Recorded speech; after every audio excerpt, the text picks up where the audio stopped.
Uh, Good evening, friends. A warm welcome to all the listeners, the subscribers of Swarajya, for yet another very special edition of Swarajya Conversations. Today, we have the pleasure and privilege of being joined by a very distinguished tax expert, Ajay Rotti. Some of us who are kind of, active on social media, Ajay is a very familiar figure who kind of uh, actively intervenes and sets a lot of clarity on several, troubling issues around taxation.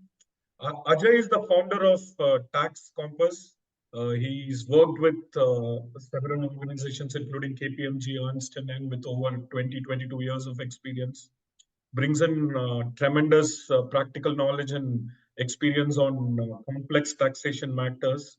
And it's really an honor that he's today joining us for a special session.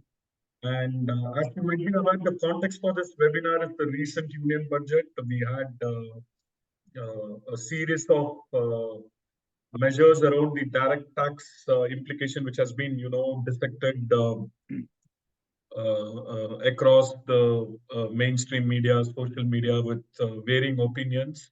So to help us, give a perspective, also, kind of give us further additional inputs in terms of what are the implications of this tax measures. Ajay is joining us. Ajay, welcome, and it's a Thank you so pleasure much to have you on this show. So the way, just for the benefit of the listeners and the audience, the way we'd like to structure the next 1 hour is that maybe like half an hour, I'll throw some questions. I'll, exploit my privilege as the host and ask you some of the questions, and then maybe we can get a lot of Q&A from I mean, I see like a lot of attendees and huge interest around this particular theme. So maybe we'll kind of engage the audience with some of the questions actually. So sure. Okay. Let me get going, Ajay.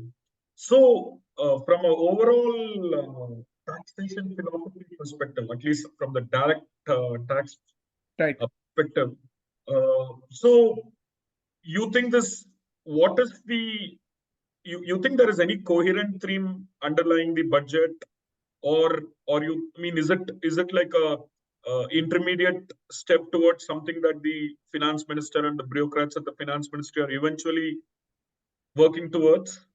So do you see any underlying unifying theme in this budget, or it's like a lot of people say that it's just like a lot of retrospective changes done without prepping the taxpayers and all that stuff. So do you see any coherent philosophy in the direct tax, and would you largely term it as reformist budget as the finance minister put it? Yeah, so I think it is clearly a reformist budget, and I think there are a lot of small things which are there which have been done right, and we'll discuss that as we move along. In terms of the first point that you made, is there an underlying theme? I think the underlying theme is not just in this budget, but we've been seeing this for a while now, about 2-3 years. And that underlying theme when it comes to taxation is only one thing, which is simplification. And as a consultant, as somebody who's been doing only taxes for the last 22 years now, I can tell you the tax code has and the tax compliance has simplified significantly. Many years back, I think about 15 years or so back, they introduced this form called Saral, if you remember, and that was supposed to be a one-page return. And as somebody who was practicing back then, I can tell you very candidly that that was not Saral. And I don't think any of us who was not into tax, didn't have the tax background could fill that up. Today, I think we are moving towards a regime where most people don't need complex advisors. You don't need somebody like me, even a chartered accountant, to be doing your returns. If you have the basic ability to do the numbers, do your math, and file your return of income. I think one of the things that started on this for personal taxation was this new regime, where they said we will actually tax you lower and with a lower rate, but do away with some of the exemptions. You had a HRA exemption, you had some other exemption, you had leave travel allowance, you had a medical allowance, which was 15,000 rupees actually, and you had to collate all the bills, submit to your employers. The employer had to verify it. They've done away with some of those and got down the tax rate. And I think that's going to continue, which is what they've done in capital gains, which we will discuss in detail. So the underlying theme, a common thread that's been running with what they've been doing on direct taxes for the last few years has been simplification, and that continues. Okay. Ajay, just on the point of simplification and standardization, I kind of understand that, simplification and standardization is a good thing to strive for. But is that an end goal in itself? What I'm trying to Right. hint at is that, basically, if you really look at some of the reactions to the budget and all that stuff, you had this major uh, I don't know, there was somehow either it's a tacit expectation or maybe based on the fact that the government finances have been very good, there was a windfall from RBI, dividends that the RBI paid and all. And there was also, of course, the frenzied media narrative in the run up to the election where there were expectations that, there would be significant quote unquote relief to quote unquote the middle class taxpayers. Okay. But okay, of course, there were some changes in the margin, I would say, where at least at the lower tax brackets, there was some relief. But Correct. the kind of overall expectations or the narrative ahead of the budget that did really unfold. So, from your perspective, how do you see this actually? This like this entire narrative around over taxation of the middle class and Right. extractive mindset, and you would have Yes. So I've seen that, and it's been quite bad this time around. And see, if you actually see, most times this whole thing of nothing in it for middle class is something that in any case is a standard comment by the opposition. but this Uh, time I thought it was little it is, and I'll come to that. And I think it is quite high. And there's also a reason behind that anger. One is there's been a lot of data-based discussion with hard data in the last few months, months. where we have known the number of taxpayers, how many people are paying GST, and how much is being collected by the poor, etc. And also the whole run-up in the election, where handouts, the Katakat, famous Katakat was a issue. So there was this expectation. There are some state governments which have come to power, including my state, Karnataka, where there are handouts, there are freebies which are being given. So there was an expectation that while freebies may not be given, given how this central government has been performing, but there will be some benefit to the middle class. And there was also an economic rationale for that, where people had, rightly so, said that there could be some push on consumption that will be given. There will be more money in the hands of people, therefore, by reducing the tax. Because one way to get people to buy more, consume more, kickstart the economy, get the supply side going, is to actually give more disposable income to the hands of the people. So in light of all this, there was definitely expectation. And what increased that was the amount of data that was being disclosed on GST collections, income tax collections. The tax buoyancy was excellent. And then you had on top of it, like you rightly said, the RBI. So to sum up, there was a huge expectation, and there was an ability of There was definitely a fiscal space also, probably you fiscal could space argue. to do it. So therefore, that expectation became a more credible one as we moved in. Correct. So did that happen? That did not. And yes, there are some minor tinkering in the slabs. They've just moved up the basic slab from 5 to 6 lakhs, and then where 10% kicks in, it's moved from 9 lakh to 10 lakh, and there's an increase of standard deduction by 75,000. Uh, See, one of the issues that we have to remember is that our base is as such very low. They Correct. are about, if you have to just get into numbers, 2-3% pay, and more than two-thirds of the people who actually file returns are below 10 lakh rupees. Correct. So if you had brought up the minimum exemption to 10 lakhs, as there was a lot of expectation, then actually a lot of people would have gone out of the tax net by itself. So one of the things that this government has done even the last year is to actually give a rebate and keep the minimum exemption low. So was there a space, and could they have done a little more? Yes. Instead of increasing the base, they could have possibly taken up the 10% slab all the way up to 15, 20 lakh rupees or 12 lakh rupees, 15 lakh rupees. Any of that could have been done. There is no doubt at all. On top of all this, what also happens is there is the whole social media discussion around, we are at 30% tax slab. That's what 30% even US pays. But see what US gets, see the benefits that Europe gets, see the healthcare, see the pension things, etc. But what we miss in this is essentially we are a very poor country even today. So US collects probably 50 times the personal taxes that we collect at the same 34% tax rate. Therefore, for 1/4 of the population, if you're having X multiple times the tax revenue, you can do a lot more on the welfare measure. I think somewhere that issue, the only long-term way of sorting this is for our, PCI to go up, for our general population to become rich. Therefore, at the same tax slabs, you're collecting more money. I don't think the answer lies in increasing the tax slabs. Therefore, the focus of the government on how do you bring in more wealth into the country, how do you make people more rich, employment, and those things that they have done. I think there are a few things right that they have done. Yes, there is a miss. The personal slabs could have been taken up a little more. I think in the wisdom of the lawmakers and the people who made the budget, they believed that this was the right approach. But there's always another possibility which could have been done. Yeah.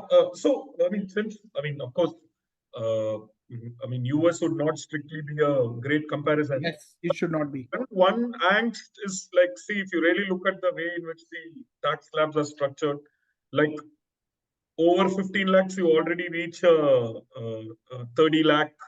30% kind of a tax slab. And then, I think the previous tax slab is 20%. Like, say, even in the US, right, like 20 to 30, you have, I think, another uh, three slabs in Yes. the middle. I think you have a 22, 25, 27, which, I don't know, like, whether just having, like, I think they have around 8 tax slabs. Is that, like, something that India can also look at? Because, of course, I understand that, like, the general global philosophy adopted by all countries in terms of progressive taxation is like is a given, okay? But say people earning 20 lakhs and people earning 70 lakhs, you could have a slight calibration. Would that be what's your sense Yeah, about that's actually a very good idea because that I think is possible. And like you rightly said, US has 22, 24, and even above 30, they don't sort of straight away that? jump Of course, to. they don't have the cess like we do, I guess. Correct. But they do have state income tax. But, like you rightly said, US, I think, is not even a comparable. And I don't think we can draw those parallels. But having multiple slabs between 20 and 30 is a very good idea. And then see, if the government's idea is not to lose the base, by Correct. doing this, That's you what don't actually lose the base. And they clearly have ability to do some of those things of taxing possibly up to 50 lakhs at 22, 24, 25%, and then moving up about 30% only after 70 lakhs, 80 lakhs, 1 crore. Because in any case, the people who are there at that level are not too many. too many. So that can be done. And see, one of the there are a few canons of taxation which right from Adam Smith days it's been there, and Adam Smith laid out those. One of them is a canon of convenience, which is for tax laws to be simple and convenient to collect, both not just for the tax officers but also for the taxpayers. But today, given the technology, given the automation that the government is doing, having 8 slabs doesn't complicate anything further, because you just put in a number, the calculation is ready. We are not 30 years back to be sitting on a calculator and taking a sheet and doing this. Correct. uh, Most of it is formulated, is there in the system, is already automated. But I think that is something they could have definitely done. Definitely. Okay. Okay, Ajay. And then the other question that, of course, in the last 1 year have been like particularly very good for the markets. The capital markets in India have been like Yes. on a, on a, real high. And of course, it seems that even the budget blues seems to have been not really have made any impact. But do you think there was any rationale that the government had in mind in terms of some of the short-term, long-term capital gain changes that they made? Like, is that like, was there a conscious attempt to kind of, uh, dampen a bit the market exuberance, or you think the taxation measures that was focused on the capital markets was more in line with what you talk about standardization, simplification, and a part of a long-term roadmap that they have been pursuing. What's your sense actually? I think I always believed it was only simplification. And, I was fortunate enough to have been part of a small group which met the FM on Saturday. And this was one of the things that was discussed. And it's actually something that's caught their attention to see how the reactions have been. Uh, she was extremely clear and very candid to say there are no revenue considerations here. It is only to simplify. You had lot of asset classes, different period of holdings. Within listed, there was different for InvITs, REITs. Within that, there was a different one for debt funds. Mutual funds had different holding periods. Unlisted was different. Her point was very clear that the team came up with this as a solution only to simplify capital gains. And I think as a professional, it has simplified long term. No, And though just to play the devil's advocate, I think a lot of people were quick to point out that one of the person who's widely the bureaucratic brain behind the budget, Somnathan, actually, uh, uh, I mean, kind of hinted that it's also a revenue maximization measured, and then like yes, was juxtaposed against what the finance minister said that it's more. I mean, it was not exactly the revenue mobilization, but more the standardization. So I mean, just pointing out that. yeah, I think they have, it, we don't know what goes through their mind, but from where we are seeing, I think they've got the whole narration, a whole explanation wrong, because there have been conflicting messages. Yes, you are absolutely right. I also heard Dr. Somanathan say that there are revenue maximizing thing. There are also talks that this can be increased further subsequent years, etc. Uh, and what also has complicated all of this is the fact that what has got impacted in all this rationalization is really real estate big time because of indexation, and that's a very sentimental asset class in India. It's not a normal asset class that people would consider it like any other thing.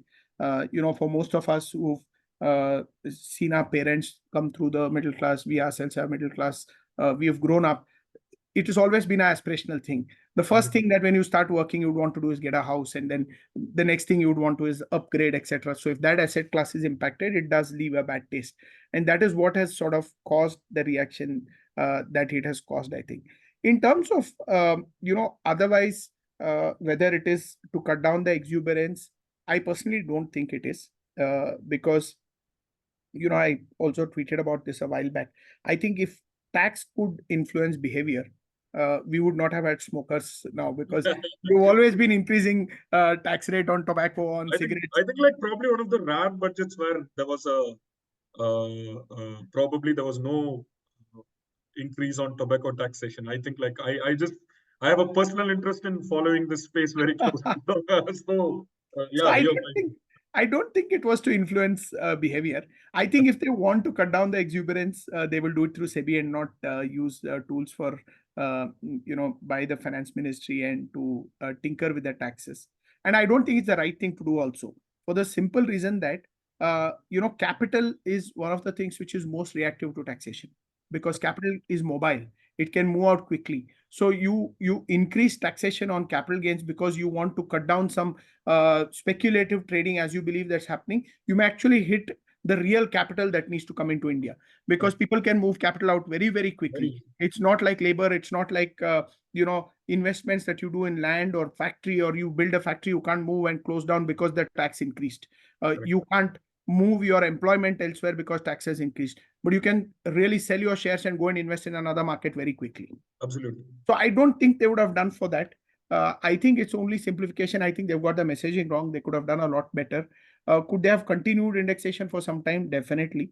One of the other suggestions that I did have was there is a provision where you can replace market value as of a particular date for assets which you have bought long time back. Now, currently, the rate is 1/4/2001. So 1st April 2001. So let's assume you had inherited a house which father had bought in 80s or 70s. The cost of his cost is what becomes your cost when you want to sell.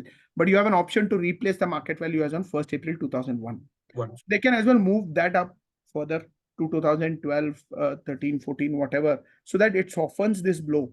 But there's definitely a need for them to address this, or at least offer some explanation as to what is the thinking here and how does it work in the long run. No, because if you really look at some of the, the real estate appreciation that they, at least the data that they, even the income tax department officially shared, was widely challenged by people who watch Correct. the real estate space very closely, Yes. and also the assumption that there are more winners because reduced long-term capital gains on on the housing assets versus the old regime, Yeah. which also might not be necessarily true. So I agree with what you said. Go ahead, please. Actually. Yeah. Yeah, so I think we just sort of have to see where this will play out. I don't think it's going to have a impact on the market, in my view, and because I think our markets are today on a different trajectory because of the overall India story and what we are looking at in terms of the potential that the country and the economy has over the next few years. Leaving all of the politics and everything out, I think we are on a strong base. We set to grow from here. I think that's the story the market is looking at, and it's not about 2%, 3% increase in taxes or a very small increase in securities transaction tax, etc. Correct. Okay. On the another contentious tax that has, especially since I mean, lot of companies in Bangalore, especially, which is largely the where the epicenter of the startup economy of India. The abolition of angel tax. How do you see that it was? It's been a regular demand, but why do you think that something that seemed like fairly so obvious that it didn't really make sense took almost like I remember at least for last 6-7 years there was an expectation that the angel tax will be scrapped, but Yes. finally the government took the plunge. They have done some previous steps like softening the blow by having this concept of where Niti Aayog intervened and had these approved startups and all that stuff. So largely, why do you think it took so long for the government? And also, people, very distinguished people like Mohandas Pai have pointed out that still that sword of, the previous claims by the IT department Yeah. might still remain. So how do you see this playing out actually? So on the second one, I'll take that first. I think they should have gone the full length and given relief even to people who are currently fighting this. Because if, as a government, you believe that this was not a levy that should have been there, then you should be settling the disputes of the people who are currently fighting it, and that's a big pain. And I would completely agree with Mohandas Pai there that they should have had a provision which would have covered existing disputes, like they did with the Vodafone dispute. To Correct. say they not only took out the retrospective amendment, but they also gave a settlement and they said we will not pursue these matters. And anywhere we are starting this, we will close those matters. I think they should have done that. On the angel tax issue, as such, I don't think it should have been there in the statute in the first place. It came in. Yes, this government should have got rid of it much, much earlier. Every budget representation that I've been part of for the last 10 plus years has included angel tax abolition. Correct. They tried to correct it. They tried, and all they did was use small bandages on a huge wound, which would never have worked. uh, Correct. Therefore now at least sense has prevailed eventually. Better late than never. The reason why it has taken this long, I think this is just out of my gut feel and experience over 20 years. In India, it's extremely easy to slip something in and get legislation and get something done. Removing it is a Herculean task. I think it's Okay. just the way our bureaucracy works, just the way our legislations are. Because to drop something, to completely take away something, I don't know if there's some internal process which needs to go through a lot of hoops. I don't know what the thing is, but these kind of dropping of provisions, which even if they believe is not right, does take its own time. Correct. Uh, this should have definitely happened earlier, and they also should have gone the full length in giving immunity to all the people who are currently fighting this. I just hope they do that. because that doesn't need a legislative amendment. They can just decide not to pursue those matters. Correct, correct. I just hope they do that. That's how hopefully it unfolds. Ajay, of course, a lot of this chatter on social media might uh, necessarily not have the nuance, but I just want to highlight this because this is also one of the big, grows or whatever that seems the way in which the labor versus the capital is taxed. Okay, like the constant refrain that our income tax peak rates, even Right. if it's less than all that 34% upwards, while definitely in 2019, 2020 there was a corporate tax cut, which almost I think 20% actually. So Yes. so people say income is taxed so much. I mean the individual income is taxed so much while the corporates are taxed at 20%. So how do you see? How do we need to look at it in a very objective way? I mean, I'm posing a rhetorical question of how people are framing it, but Yes. No, from I your think it's a vantage of a tax expert, how do you see it actually? so it's a very valid question because somebody who doesn't understand the way taxation works for different people you're bound to raise such questions. Just as a data point, though, I firmly believe we can never be compared to other countries, like we discussed a while earlier. No other country does corporates pay higher than individuals. It's always individual tax rate is higher, the corporate tax rate is low. Russia, I think, is the only exception where the individual tax rates are lower than the corporate tax No, rate at.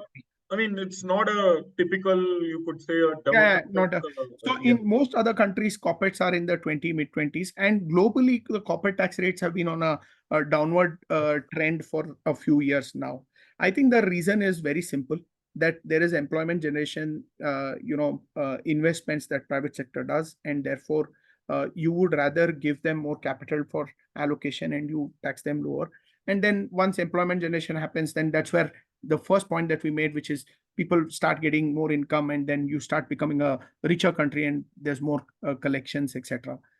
Therefore corporate tax rate is kept a little lower. Yes, you can increase corporate tax rates, but it does have other spillover effects because there are studies which have established that a lot of the times increase in corporate tax is actually borne by labor, which is by decreased salaries, because you don't really the company doesn't bear the taxes, or it comes back to the consumer by an increased price which has an impact on inflation, etc. So I think that's a very complex decision. It's not a very simple thing where it's a politically a very nice thing to say that you've given benefits to corporates and then you've reduced corporate tax rates and the people are paying more, and it's benefits to your friends and things like that. But there's a lot of science, there's a lot of thinking behind that. I think we've got, after a long time, our corporate taxation policies, corporate taxation on the right track, in my view. There are Correct. no tax holidays. No corporates get any tax holiday anymore. We had a plethora of tax holiday, a lot of tax holidays in the last few years, which have all gone. There are no tax holidays either for, export. There was for ITITS. All of those are gone. So none of the corporates enjoy any tax holidays anymore. Therefore, lower tax rate essentially reduces the gap between what we call the effective tax rate and the headline tax rate. Otherwise, earlier headline used to be 30-35%, but effective tax rates were always 18-19 because of some tax planning benefits and exemptions, etc. So I think we are okay on that differential, while optically it does not look very good for a common man. No. That's why. I mean, yeah. So other thing, Jay, that since I kind of follow you very closely, the views that you share on social media and all that, you pointed out that there are a lot of quote unquote non-glamorous Yes, tax administrative related changes that have been done that has a that might not be very visible, or it's not like something that people are going to discuss, but they are very significant actually. right. Especially, I think you spoke about the TCS, Yes, changes and all that. So, if you could just give a sense of two, three things that stood out in sure. terms of the tax regime.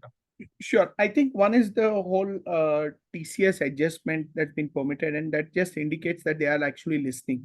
Mhm. Because I'll just take a step back as to where this started. This was last time's full budget, not the interim budget in 23 February, but 22 Feb, when Nirmala Sitharaman announced the budget, there was a TCS that was brought in on foreign remittances and spending outside India.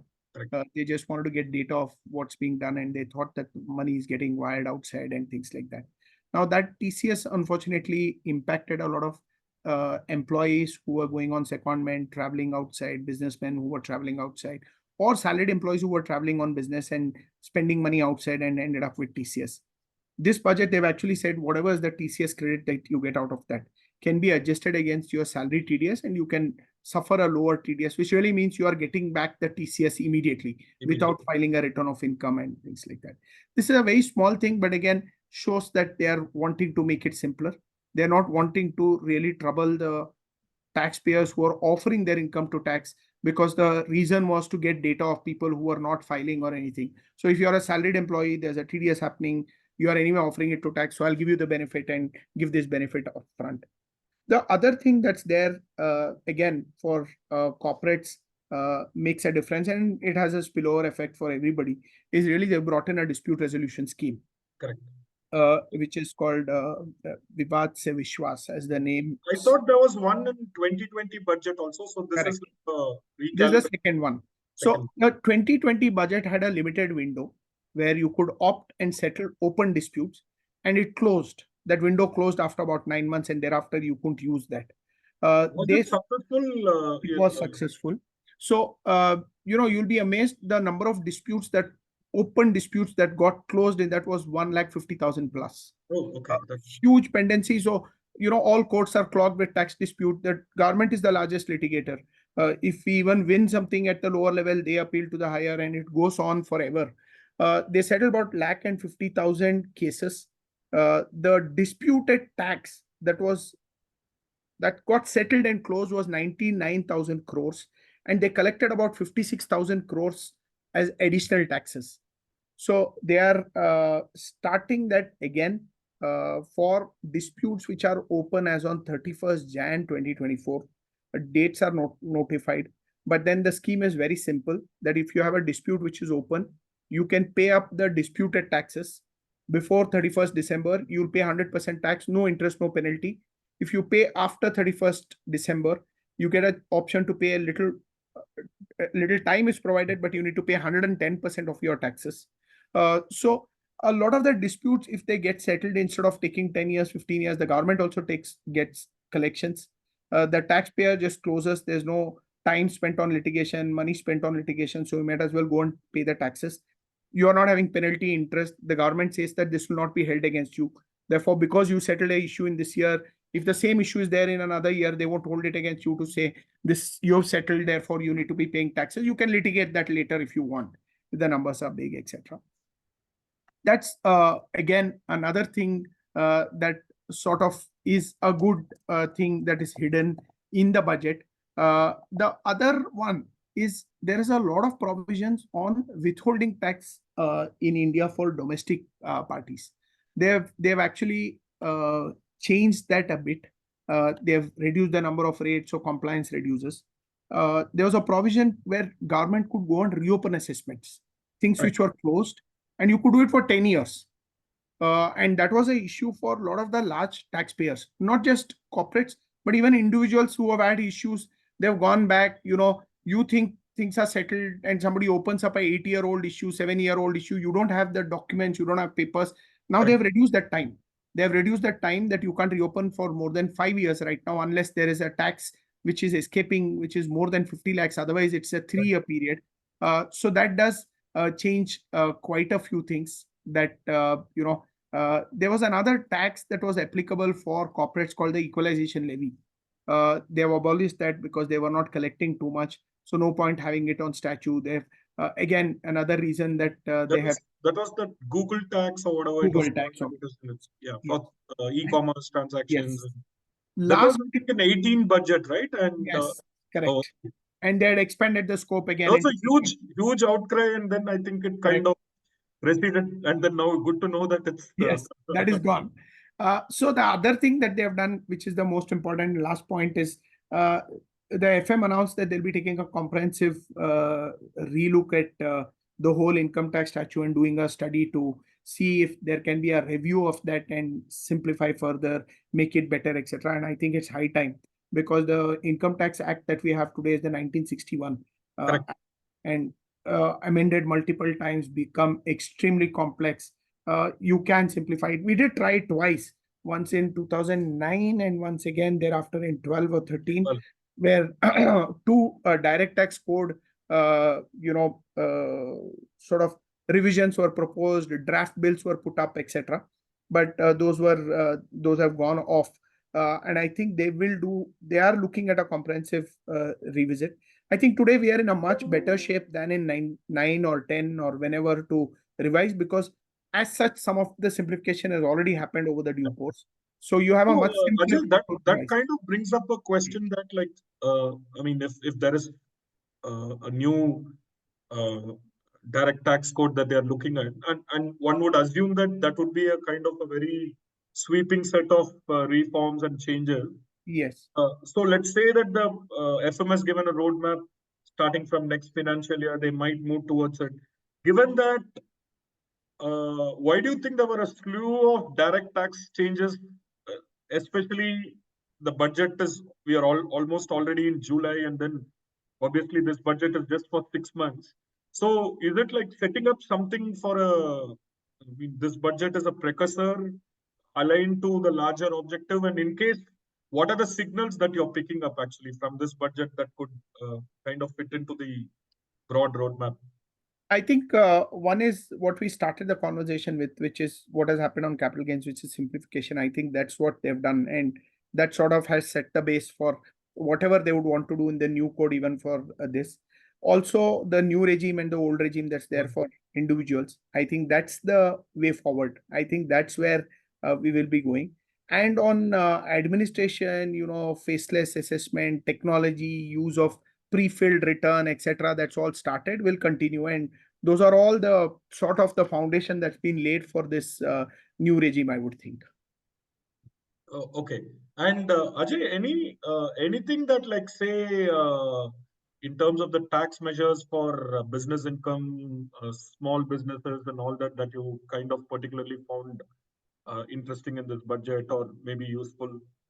So they've not done any of those kind of tinkering, actually. Hmm. So there's nothing for small businesses that they've changed in taxation. But there are a few things that they've done outside of taxation on policy measures.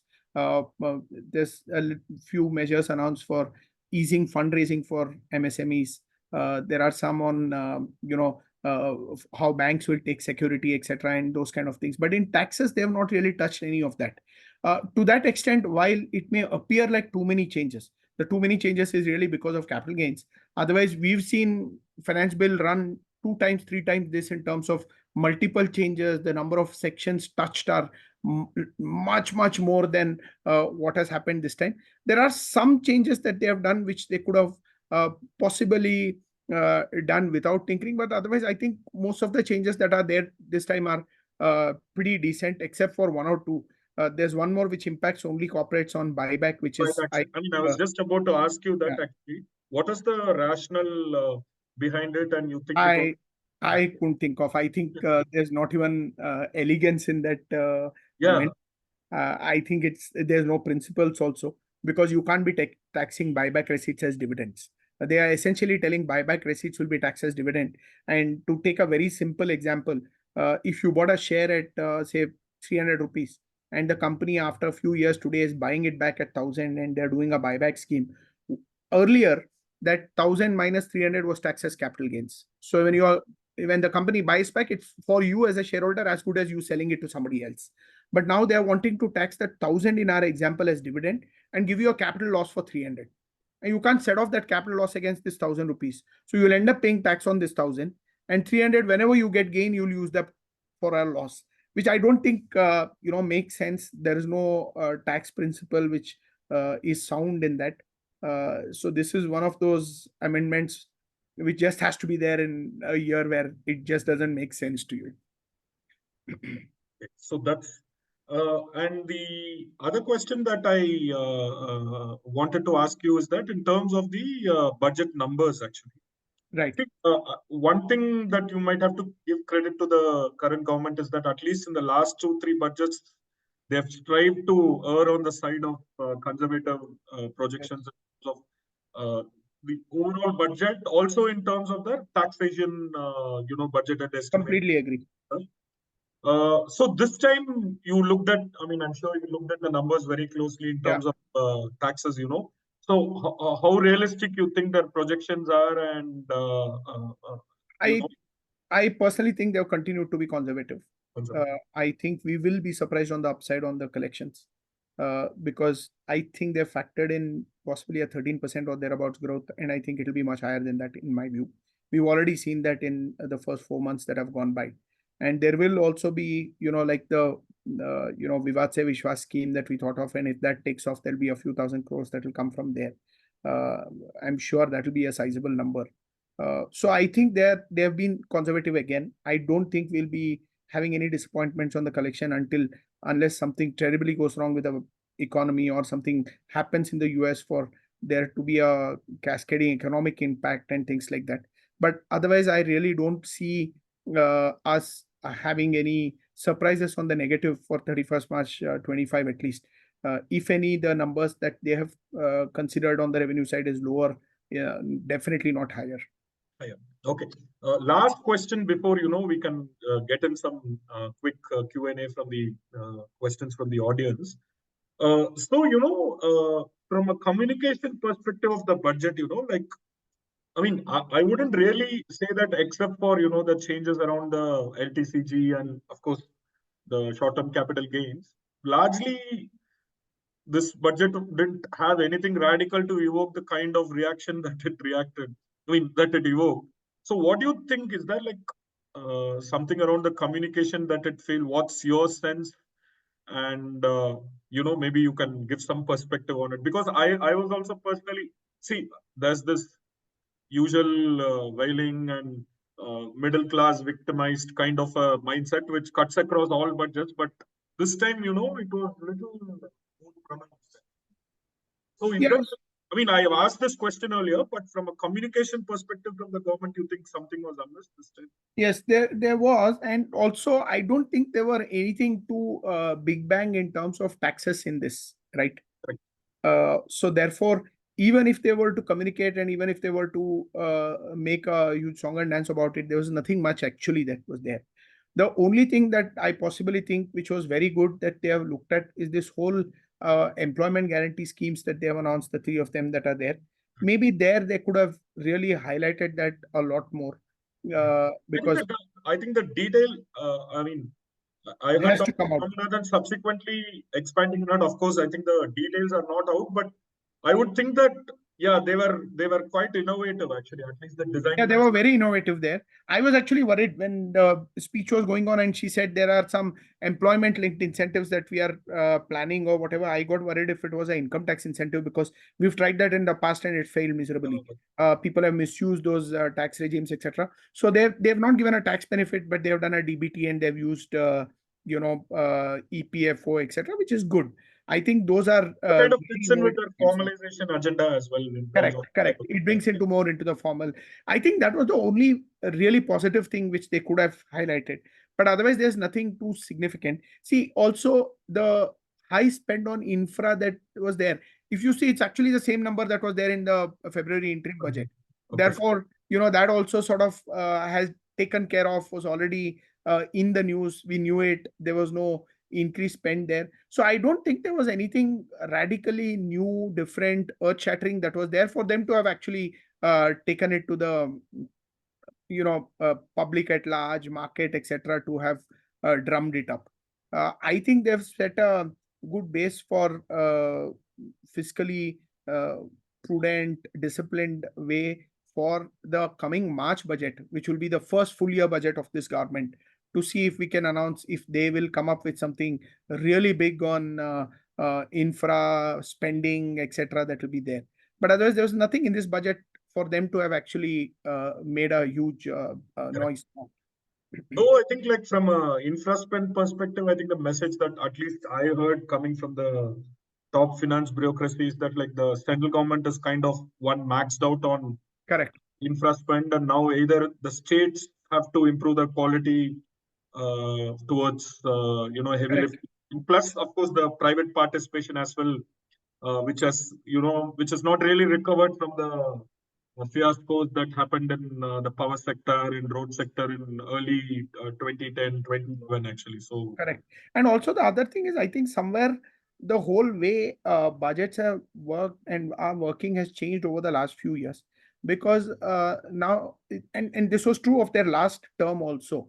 It's not that they waited only for the budget to make policy announcements, and mid-year they would do things, and this is a very social media savvy government. So the ministers take to Twitter and whatever to announce schemes. Of course, yes, they don't hold press I mean, even conferences. even policy moves like corporate tax cuts were all done outside the All budget, are right? done outside of budget. PLI is outside budget. You Yeah. announce PLI and you have an allocation and you announce PLI. So I think they will do something they could do, and they don't need to wait only for the budget. Unlike a few years back, where the only time you would hear what the government is planning to do in terms of overall direction, policy, investment was always only budget. That has changed a bit, and I think that's also a reason for this budget appearing like it doesn't contain too much. Yeah. So, I mean, last question, Ajay. See, one is of course all this heightened limelight that the union budgets get, but some of the real spending, consequential spending, like of course union spends on finance and a lot of transfers, but the real consequential spend action that happens is at the state level actually. Yes. So somehow I feel that the state budgets escape kind of scrutiny. Like let's say you look at Karnataka, for instance. Uh, I think dramatic reduction in the capital expenditure spend, which should have really triggered a lot of reaction. So why do you think in India there is excessive focus on the central budgets and not so much on the state budgets? Actually, is that There's there's only one reason, and that's income tax. Because income? the larger public are today interested in not really the overall, and pardon me for this, but not really so much on the numbers of the government fiscal deficit or their tax collection, which most people don't see. Most people would want to know how much does that change my tax liability, Correct. which today in a state government it doesn't impact them. Correct. uh, we don't have state level No, taxes, and even if you really look at the angst that they express that you collect so much tax, but the services are it's not only for the center. coming. But some of the services that like people generally are satisfied, like your sewage overflowing or your broken payments and all. Or Uh, even the municipal roads, the municipal, city roads leaving yeah, highways out. they are all more a Yes, municipal issue, right? Actually, so yes, you obviously have to look more closely at your correct. government budgets, right? Actually, so Yeah, but that that. doesn't happen, unfortunately. Uh, so maybe like so the other thing, Ajay, that keeps one of the tropes I would call that gets frequently repeated in Twitter. Do you really think that like of course it's very easy to collect income from salaried staff, okay, easy, but there is this general sense that like say this guy who runs the pani puri shop across my street. He kind of earns so much, but he doesn't pay tax, and of course the farmer theme is always there. So I mean, how much of it is like urban legend, or I mean, like a popular myth, and how much of it does really happen? You Does think it? really happen. Yeah, According to me, it does really happen. Because today, even after the increased slabs, etc., if you see, the amount up to which somebody doesn't need to file a return of income is 3 lakh rupees. Because that's your minimum amount not chargeable to tax. Thereafter, you get into 5%, you get a rebate, etc., but you still need to file your return, which translates to about 25,000 rupees, which is something today, forget, more expensive cities like Bombay, Delhi, etc. In Bangalore, we don't get drivers below 25,000 rupees correct. at a month. And how many of our drivers actually file their return of income? It's the same with, not just the street vendor, but the small businessmen, the small shops that are there.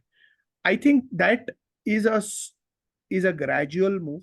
I am quite optimistic about that change happening and some of them coming into the tax net. They were not, because we still were until even 2, 3 years back, largely a cash economy. So you could do cash and you should not, it would never come into the banking system. You would actually sell in cash, you would spend in cash, and then therefore you never accounted what your real income was, what your real spend was. Today, more digitizing, more UPI. Today, everybody is collecting in UPI. The Correct. tax office is not tracking the data at this point.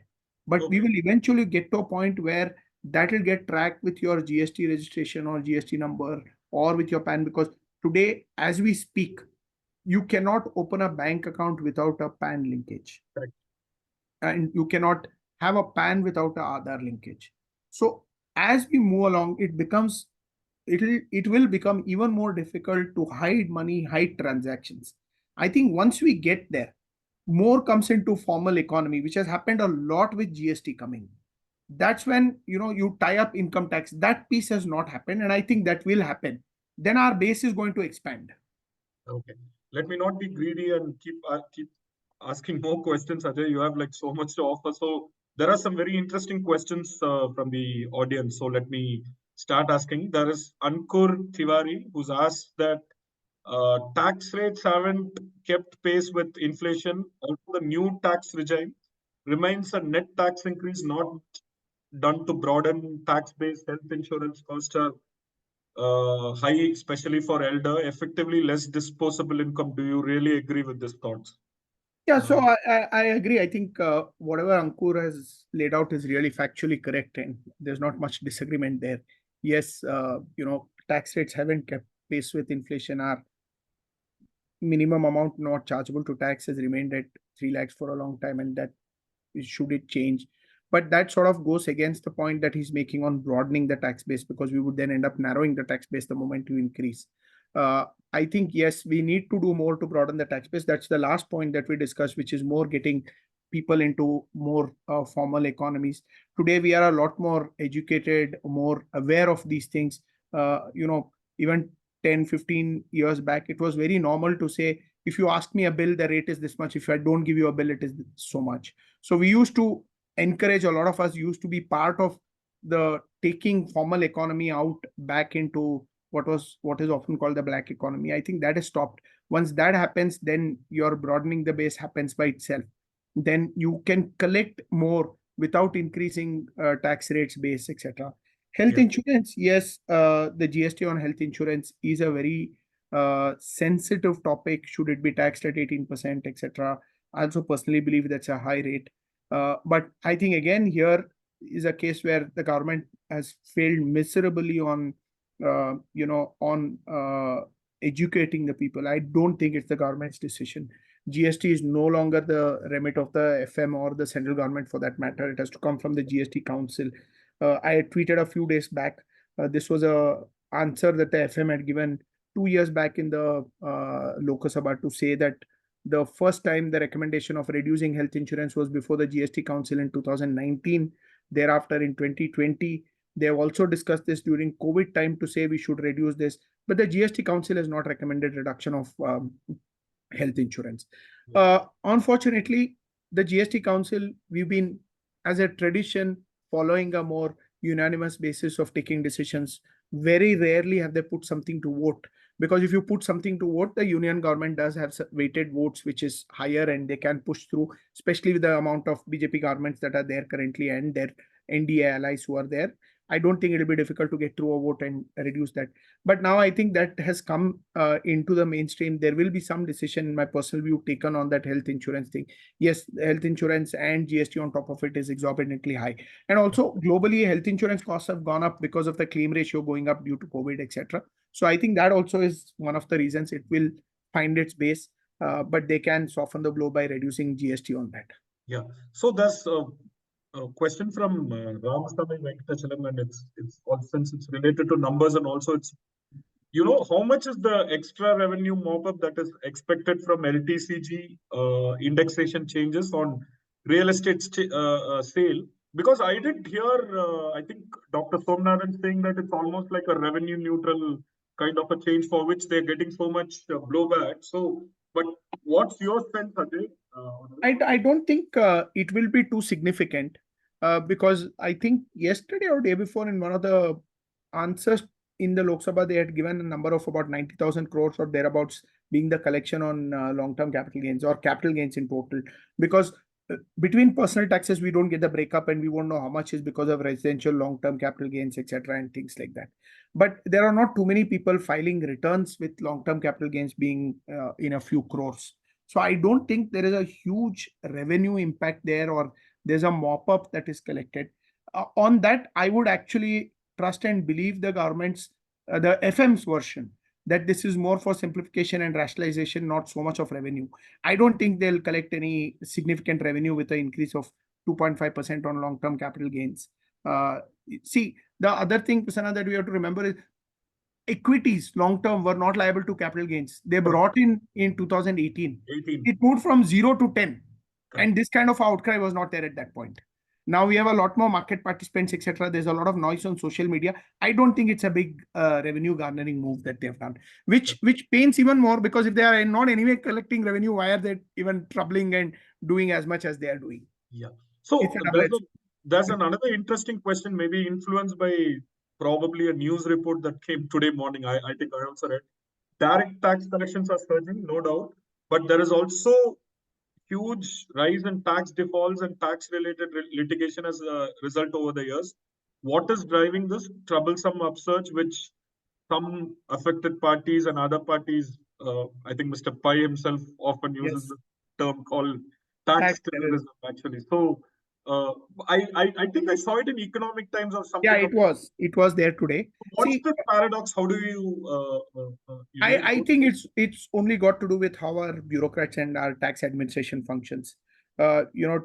These many years in tax, most amount of my time awake goes in tax litigation, and the primary reason for that is we have extremely aggressive tax officers. You've seen that 32,000 crores of Infosys order that's there. Yesterday, Karnataka GST, and now it is DGCI. And trust me, this 32,000 now gets counted as a tax default or a tax under dispute. That's how the system works. And the government functions on a cash basis of accounting. So they don't really see whether this is collectible, not collectible. They only count what is collected. The rest of it gets in as a tax under dispute. Now, this 32,000 crores will remain as a tax disputed default for years. And when eventually Infosys wins it, it just gets taken out of the system. And tax department loses most of the cases that they fight because of the aggressive demands that they raise. I'll take a slightly technical but very important to make this point. One of the states, and long back, it's hilarious, so I'm citing this, had a sales tax which said, if you sell outside my state, a particular levy applies. Okay. One of the officers read that for one of the large auto companies, which was sending manufacturing cars and exporting it back home for selling outside. They said, this is sale outside my state and this will apply. Oh boy. Now, there was a huge demand which got settled. High Court got in, thrown out, quashed in no time. But for years that went on. And all of these get as tax-related litigation, tax dispute. So somebody being in this profession, having seen it very closely, I take the tax default numbers with a pinch of salt. It may be few lakhs of crores, but it really means nothing. Nothing. Because how much of that is truly collectible will be a very insignificant number. So there's a question from Jayan. With LTCG up for retail investors impacting SWPs, do you really think retail investors deserve a product like AIF, alternate investment fund, where the returns are taxed at the fund level? Yeah, so retail investors can get into alternate funds. The only thing is the risks, the risk appetite, the disclosure that's there, all of that is very different. So on AIF, SEBI has always been careful to get in the concept of accredited investor, keep the ticket size high at 1 crore, etc., not open it to smaller things. They have done, they would want retail to get into either mutual funds or InvITs, REITs, etc., where today InvITs and REITs also have tax at a fund level and they don't tax. It's one stage taxation. It just is a flow through. I think that's one of the things that they could be looking at, which is instead of direct equity, F&O, etc. And we heard the FM say F&O is not for middle class. And we saw SEBI report which says that 50,000 crores is the loss on F&O. And F&O is a zero-sum game. So if somebody has lost 50,000 crores, somebody else has made that 50,000 crores, which is the big institutions. Therefore, pushing them towards mutual funds and other structured investments may actually be a reason. And opening up AIF, etc., for retail, I think it's a very good idea. Ajay, there's this another pet peeve of agri income not being taxed comes out. Of course, Anantha Krishnan has asked, and there's also another. Not even the seeds for taxing agri income is yet to be planted. Uh, I also saw some people pointing out that it's actually not in the remit of the center. It's not a central government thing. So of the if you see the constitution, we have the union list and the state list. Union list is subjects where the center can pass laws. State is where the state can pass laws. Income tax is in union list, so we don't have a state levy of income tax. But income tax other than agricultural income. So today, even if Nirmala Sitharaman believes and Prime Minister Modi believes that agriculture has to be taxed for argument's sake, they cannot amend the Income Tax Act to bring it to tax. If the center wants to levy tax on agriculture, then they actually have to amend the constitution first. Otherwise, today only states have the right to levy income tax.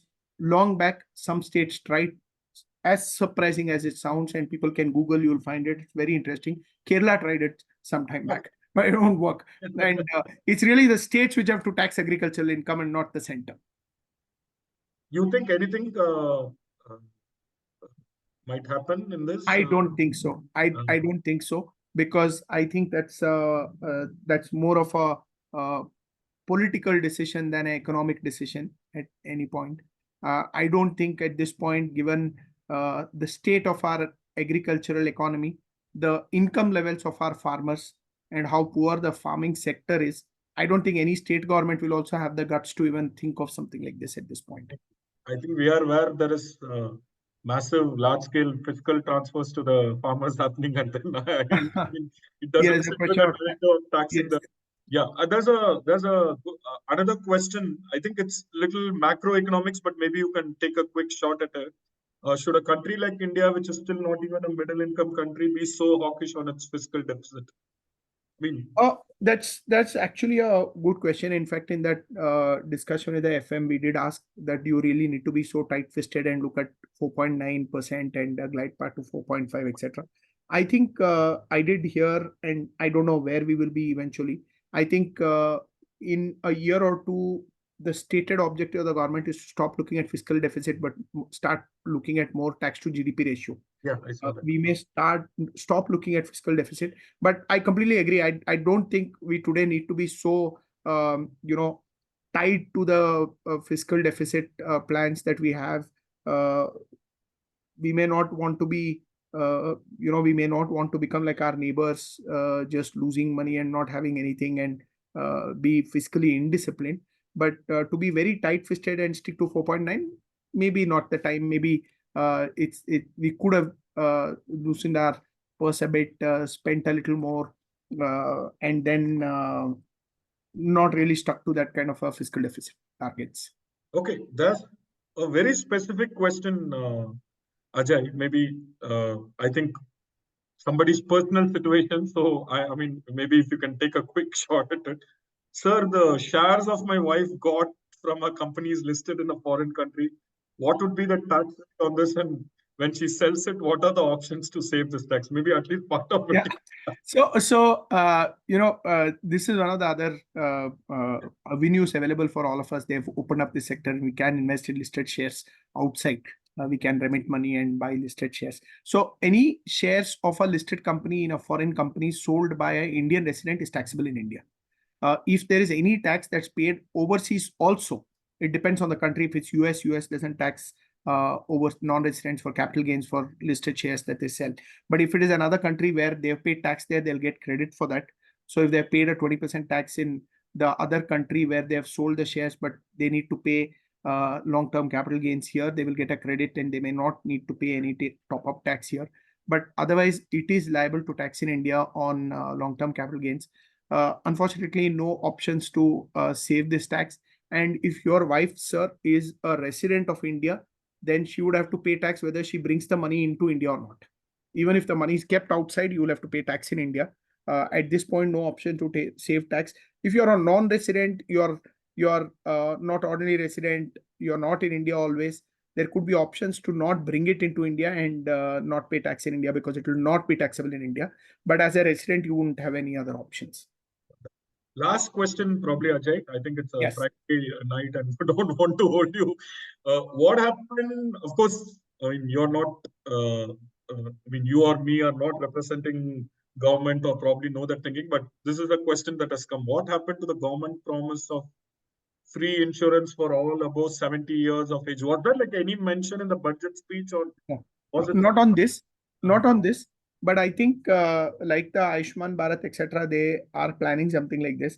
I think it's more stuck on implementation as to which agency, how do they do it, who will be the insurer, and things like that. But I really don't have any more news. But this is a point that they had announced, and implementation and what needs to be done is actually not. We don't know much about it. Maybe that's an item for the August 15th Independence Day speech. And as you Possibly. said, like a lot of policy measures are always outside the budget throughout. I mean, it's a continuous, you know, I mean, policy making in the age of social media where Yeah. you have to constantly engage the people with new. Ajay, wonderful talking to you. That was a great conversation, and Thank you. Thank you so much for having me. a lot more questions, but paucity of time. And thank you so much, Ajay. And I mean, grateful to all our listeners for patiently hearing us. And I'm sure you enjoyed this evening. Thank you so much, and hoping to meet you very soon in the next episode of Swarajya Conversation. Thank you so much, Ajay. Once Thank again, you. Thank you, everybody. thank you.